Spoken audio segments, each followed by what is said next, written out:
We gotta do it again. Oh, we gotta do it again.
Welcome to Cyber Chardier's New York Stories. I have to do this over again because I had the radio on and it went into this recording somehow. It bled into it, so I have to do it over again. But today is a couple of very important dates is on today. First is Earth Day, so the planet Earth is our home. And remember, we need it. It doesn't need us. The planet will do fine without us. So we got to respect our planet. And then the other thing is it is the birthday, and I think it's not a coincidence, of the great bass player Charles Mingus. Don't call him Charlie. It's Charles Mingus. One of the greatest musicians who ever lived. Composer. Badass fucking bass player. One of the top bass players. One of my favorites. I love them all. Whoever's fucking cooking, who's ever in the groove is my favorite bass player.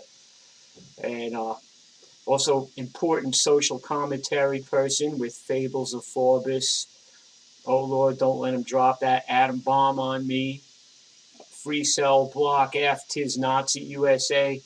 Remember Nelson Rockefeller at Attica, all these other songs. My mom was a beatnik. She was one of the, she hung out with the Beats in the 50s, and she had that look, the black hair, the black fingernails, black dress and everything, and she hung out with all the jazz people and the artists and the poets and the beboppers, and she told me stories of Mingus, that he lived over on the Lower East Side, and he got into a big argument with his wife, and he threw his bass off the fire escape. It was like a 6-story walk-up, a 5-story walk-up, and he just threw his bass off the fire escape. So, and there's also the famous story where somebody said, "It's Charlie Mingus," and he took like a hunting knife and threw it into the wall right next to the guy's head and say, "It's Charles." So don't mess with Mr. Mingus. I used to go see him play. I'm proud to say I seen him play at the Village Vanguard, and then I seen him play at Carnegie Hall a couple of times. So it's his birthday, and which leads us to the Bad Brains. Okay, also badasses. They originally were a jazz fusion band. So they were jazz guys first. And that kind of gets me there because, I spent my whole life trying to play jazz and decided to try to play punk rock, right? And so they kind of proved that you could come out of the jazz world and incorporate punk rock into your life and the movement and the message of it and the music of it. And that a lot of the ethic of punk rock was initially that you don't know how to play your instrument or whatever, and that's good too, I think. But there's room for, they also made room for like that you could play. Who could touch, Earl Hudson on drums, Dal Jennifer on bass? Who could touch Dr. No? As good as John McLaughlin, as good as any of those fusion guys. Who could touch HR as a singer? And the guy could really sing, and he could also really just do everything, jump around the stage, backflips, get the crowd going. I mean, he could just, these guys could do it all. So they came up, they sent us a cassette tape. And Alan Thompson comes to me, he's like, man, you got to hear these guys at Bad Brains. They're fucking incredible. And he put it on the stereo. And holy shit. So they came up. They'd been playing New York already. But we booked them at Studio 10. And the first time they played, it was probably, you know, a few people. And they came back like 2 weeks later or something like that. And the place just fucking mobbed. You couldn't get in there. And it was like, it's a good thing the fire department didn't close us down, you know. And they were just fucking incredible. They were so tight. They were even faster than Motorhead. They were so tight. They had such beautiful and innovative and haunting stuff, you know. I could kind of identify where they got it from, being also, you know, being like a jazz aficionado too. I could hear the fusion, the Mahavishnu, Return of Forever, and the Mingus and the Ornette Coleman and their music too, you know, and they played reggae. I mean, they could just do it all. So like by the second time or third time they played Studio 10, it was just boom, like fucking, it was on. And the circle pits and the pits and everything, and they weren't yet into the windmills and the kicks and everything. It wasn't, you know, it was a little less vicious than it got later on. So also there was other bands that I loved then too. You know, I loved the Subhumans. I loved DOA. I loved the Dead Kennedys. I loved the Circle Jerks. I loved Motorhead, of course. You know, the Sex Pistols, the Clash. You know, all these bands. You know, I love them. The Ramones. You know, of course, the Heartbreakers. I was still a Johnny Thunders fan. You know, I tried to go up and talk to him one time, but he was just like, he just turned his head to the side and walked away. He didn't want to talk to me. You know, he wanted to talk to some like little fucking nerdy guy. But I tried talking to him. But so then we got a cassette from this guy, Jerry Williams, down in North Carolina, and he had this band, The Cigarettes, and he wanted to come up and play. And they came to Studio 10 and they played, and they were really good too. They were a punk rock band. Jerry Williams, I remember he was playing a Gibson SG with 3 pickups. They gave us their LP, The Cigarettes. They gave it to us, and Jerry Williams is also known as Jay Dudley. That is the guy that recorded and produced the Bad Brains famous cassette with the lightning bolt hitting the Capitol building. That's J.W., also Jerry Williams. Great person. He moved to New York. I remember he was talking to me about it. He goes, I want to move to New York. I was like, do it, man. Come up, you know, come up. And he moved to New York, and he made New York a better place. He got this place, 171 Avenue A, between 10th and 11th on Avenue A, and he built there like a stage, and you know, you could have gigs there. People played there. People could also rehearse and record there. I know Black Flag used to rehearse there on tour, and he would have all these shows. I remember you have these shows like The Mob and Butch Lust and the Hypocrites. And, oh man, what other bands were around at that time? The Nihilistics, all these other bands.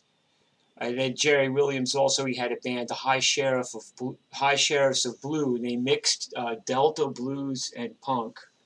They had hardcore and Delta blues all like jammed together, you know.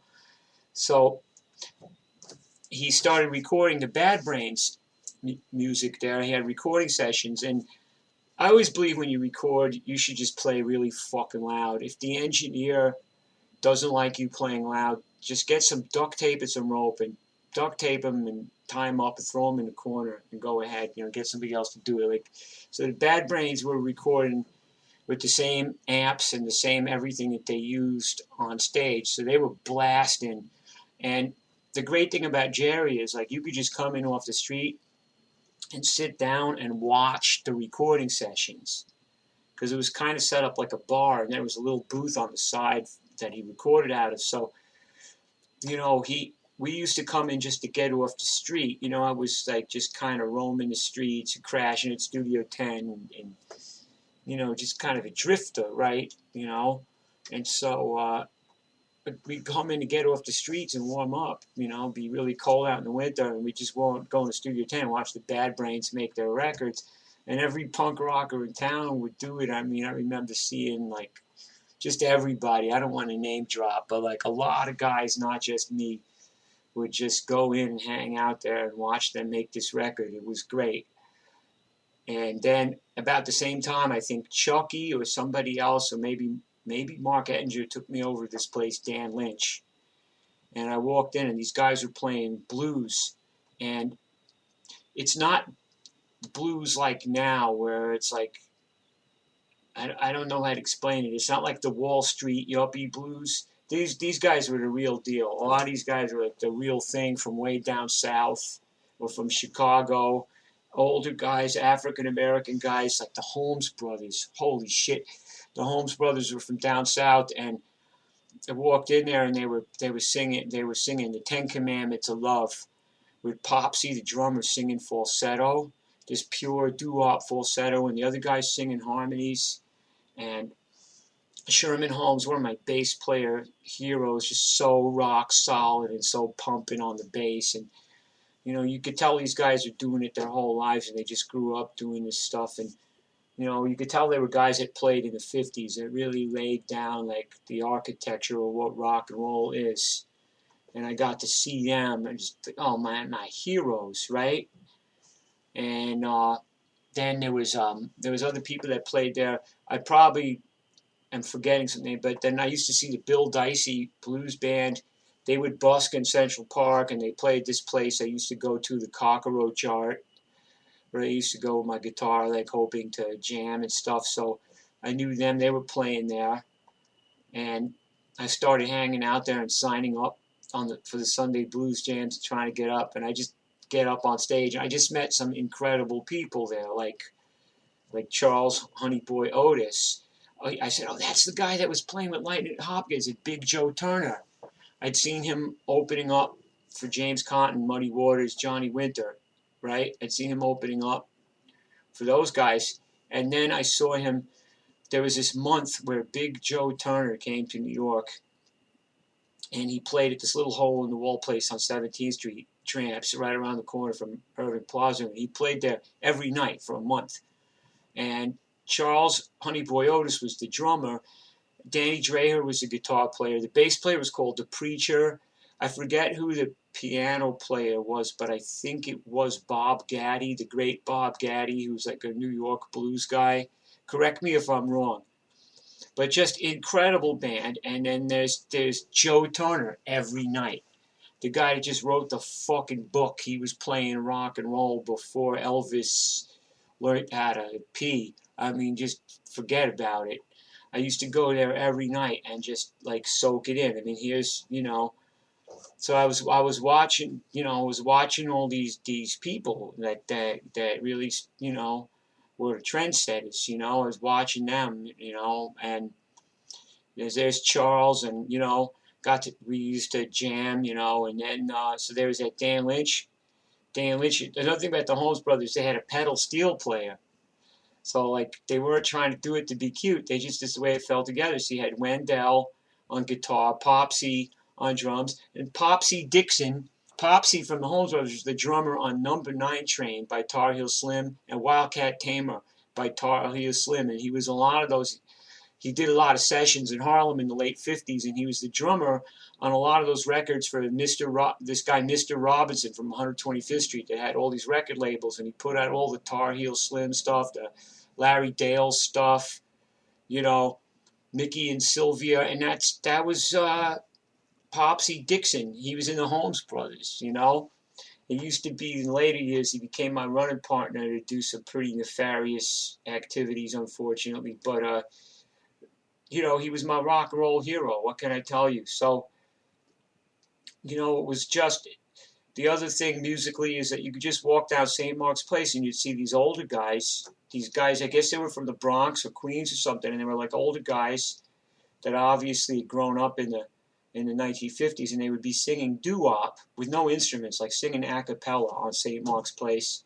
In St. Mark's Place, it wasn't the yuppie fucking place it is now. It was just a little more like down home. It was like Trash at Vaudeville, where I bought my first punk rock record at Trash in Vaudeville. It was Human Fly by Cramps.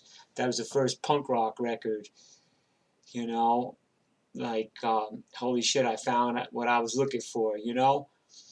And so now things are going to start getting a lot gnarlier, a lot crazier, even so.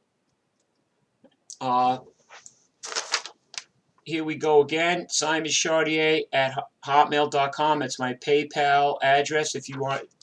Nobody ever does, and I don't care. I'm not doing this to try to make money, but if somebody wants to put $1 or $2 in a tip jar, any online income I get from records goes right into my recording fund so I can make more records and give you guys more tinnitus than you already got. And I just got $52 from the Worms records. They came out, they got remastered and everything, and they came out on Bandcamp. And Jono just sent me my end of it, $52. I'm like, fucking hey, man. All right, boss. That's over and out.